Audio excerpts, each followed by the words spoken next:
আসসালামু আলাইকুম রহমতুল্লাহি ওবারাকাতুহু।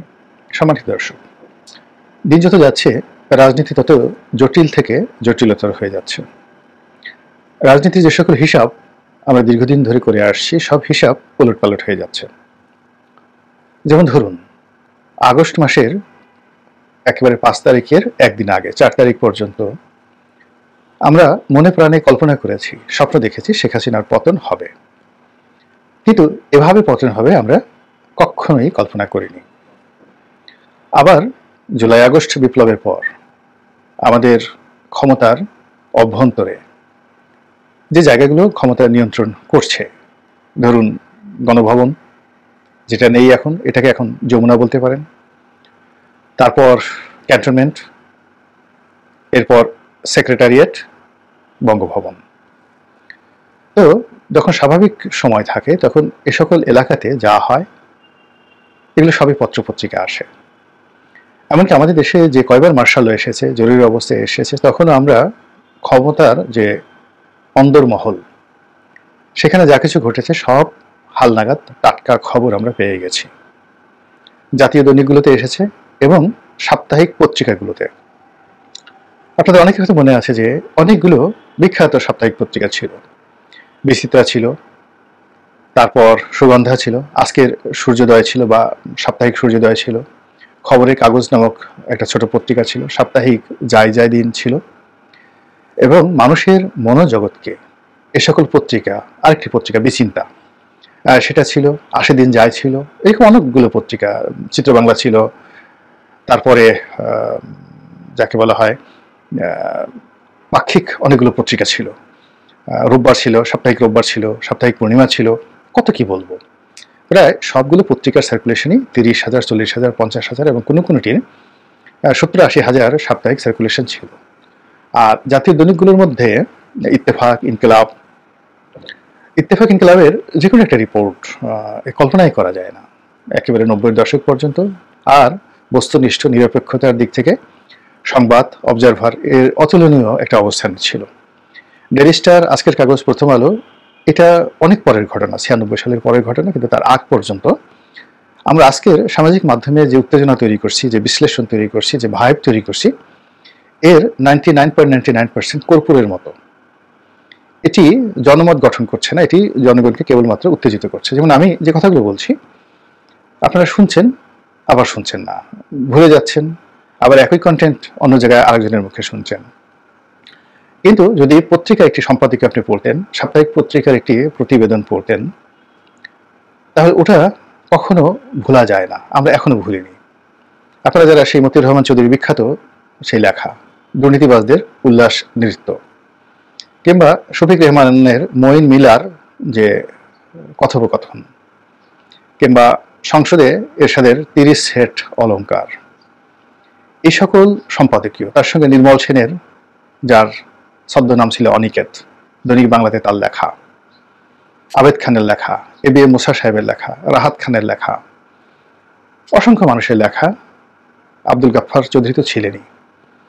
এই লেখাগুলো বিভিন্ন সাপ্তাহিক পত্রিকাতে এবং দৈনিক পত্রিকাতে যে আসতো, এবং সেখানে রাজনীতির অন্দরমহলের একেবারে তরতাজা সত্য ঘটনাগুলো আমরা জানতাম, এবং এগুলো যেহেতু আদালতে চ্যালেঞ্জ হতে পারতো, আজকের ফেসবুকের মতো নয়, ওগুলো জনমত গঠনে খুবই গুরুত্বপূর্ণ ভূমিকা পালন করত। কিন্তু বর্তমান জমানাতে আসলে ওইরকম কোনো পত্রিকার সম্পাদকীয় ওইভাবে জনপ্রিয় নেই, মানুষ পত্রপত্রিকাই পড়ে না। আর যারা পড়ে তারা বেশিরভাগই ওই বাংলাদেশ প্রতিদিন পড়ে, 5 টাকা দিয়ে কিনে, চোখ বোলায়, ভালো লাগলে ছবি দেখে, তারপরে পড়ে। কিন্তু জনমত গঠনের জন্য পত্রিকা নিয়ে বসে পুঙ্খানুপুঙ্খভাবে পত্রিকা পড়ে অ্যাক্ট করা এবং রিঅ্যাক্ট করা, এটি এখন আমাদের সমাজে নাই বললেই চলে। প্রথম আলো একটা ধারা তৈরি করেছিল বটে, কিন্তু এখন প্রথম আলো নিজেই বিপদ এবং বিপত্তির মধ্যে আছে। ফলে আমাদের এই রাজনীতি নিয়ে ধোঁয়াশা তৈরি হচ্ছে, এবং প্রতিদিনই কর্পূরের মতো অসংখ্য ঘটনা ঘটছে। অর্থাৎ সকালে আমরা যা কিছু দেখছি, বিকেলে সেগুলো উড়ে যাচ্ছে। এবং এই আগস্ট বিপ্লবের পর অন্তত 1000 ঘটনা ঘটেছে, যেগুলো আমরা ঘটনার একদিন আগেও কল্পনা করতে পারতাম না। যেমন ধরুন, বাংলাদেশ থেকে সুপ্রিম কোর্টের চিফ জাস্টিস, আপিল ডিভিশনের বিচারপতিরা পালিয়ে যাবেন। বাইতুল মোকাররমের খতিব সাহেব পালিয়ে যাবেন, আবার রাগ করে খতিব সাহেব ফিরে আসবেন, আবার বাইতুল মোকাররমে মারামারি করবেন, আনসারেরা ঢুকে পড়বে, ছাত্ররা ঢুকে পড়বে সেক্রেটারিয়েটে। এরকম 1000টি ঘটনা ঘটেছে গত 6 মাসে, যা আমাদের মস্তিষ্ক কল্পনা করতে পারেনি। আবার একইভাবে এখন অনেক ঘটনা ঘটছে, রাজনীতি, অর্থনীতি, সন্ত্রাস, দুর্নীতি, এগুলোর মানে আমাদের যে চিন্তা এবং চেতনা, সব চিন্তা চেতনাকে অতিক্রম করে এই সমস্ত ঘটনাগুলো ঘটে যাচ্ছে। এবং জানিয়ে আমাদের সামাজিক মাধ্যমে পক্ষে বিপক্ষে বহু কথাবার্তা হচ্ছে। তো যেটা বলছিলাম, এই মুহূর্তে রাজনীতির যে নিয়ন্ত্রণ শক্তি দৃশ্যত জামাতের হাতে এবং সমন্বয়কদের হাতে, ছাত্র সমন্বয়কদের হাতে। বিএনপি নির্বাচন করার চেষ্টা করছে। নির্বাচন হলে রাজনীতি এবং রাষ্ট্র ক্ষমতা বিএনপির হাতে নিশ্চিত আসবে, এতে কোনো সন্দেহ নেই। কিন্তু বিএনপিকে সেই সুযোগটি দেওয়ার জন্য বাংলাদেশের জনগণ যেভাবে দাঁড়িয়ে আছে, একইভাবে মিলিটারি, একইভাবে পুলিশ, আনসার, তারপরে সচিবালয়ের কর্তা, এরা কি বিএনপির এই যে বিজয়, শতভাগ নিশ্চিত বিজয়, সেই বিজয়টিকে উদযাপন করার জন্য তারা সর্বশক্তি নিয়োগ করবে? আমার কাছে মনে হচ্ছে না। এখানে অনেক দেনা পাওনা, হিসাব নিকাশ বাকি। অন্যদিকে বিএনপির নেতা এবং কর্মীরা সারা বাংলাদেশে অন্তর্দ্বন্দ্ব, অন্তর্কলহ, মারামারি, কাটাকাটি, চাঁদাবাজি থেকে শুরু করে আরো অনেক দুর্নাম এবং বদনামের যে ভাগিদার হয়েছে। এখন আল্লাহ আল্লাহ করে যদি এই অপারেশন ডেভিল হান্ট, এটির যে মুখ বা মাউথ স্পিচ, এটি যদি বিএনপির দিকে ঘুরানো হয়, বিএনপির অবস্থা আওয়ামী লীগের মতো করুণ হবে। আপনাদের মনে আছে 1/11-এর সময়, তখন বিএনপিকে দৌড় দেওয়ানো হচ্ছিল, মঈনুদ্দিন ফখরুদ্দিন এবং আওয়ামী লীগ বগল বাজাচ্ছিল। কিন্তু কিছুদিন পরে দেখা গেল যে বিএনপির উপর যে জুলুম নির্যাতন চলছে, একই নির্যাতন আওয়ামী লীগের উপর শুরু হলো। তখন উভয় দল গলাগলি করে কান্নাকাটি শুরু করলো, এবং সেই দৃশ্য যে আবার হবে না এটা বলা যাচ্ছে না। এই কারণ হলো, এই মুহূর্তে বাংলাদেশে যা কিছু ঘটছে, চাণক্যের নীতিকেও বলতে গেলে ম্লান করে দিচ্ছে। কোনটা যে ধোঁকাবাজি, কোনটা যে চালাকি, কোনটা যে টাউটারি, কোনটা যে বদমাশি, বুঝতে পারছি না। কে যে ওলি আল্লাহ, কে যে গাউস কুতুব, কে যে ফকির দরবেশ, আর কে যে ভণ্ড প্রতারক, তাও আমরা বুঝতে পারছি না। এই কারণ হলো, রাজনীতি নেই, রাজনীতির আলো নেই, জ্ঞানের আলো নেই, চারিদিকে শুধু ফিসফাস আর ফুসফাস। তো এর মধ্যে যেটি দেখা যাচ্ছে যে রাজনীতি, বিএনপি ক্ষমতায় যাওয়ার চেষ্টা করছে, রাজনীতি করতে পারছে না।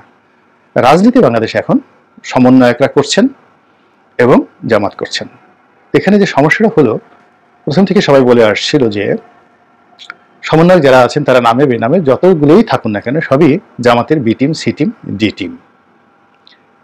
এদের মুখে খোঁচা খোঁচা দাড়ি, এদের পোশাক আশাক, এদের কথাবার্তা, এদের কপালে দাগ থেকে শুরু করে অনেকগুলো বিষয় নিয়েই সাধারণ যারা লোকজন রয়েছেন তারা বলার চেষ্টা করেছেন এরা সবাই শিবিরের রিক্রুটমেন্ট।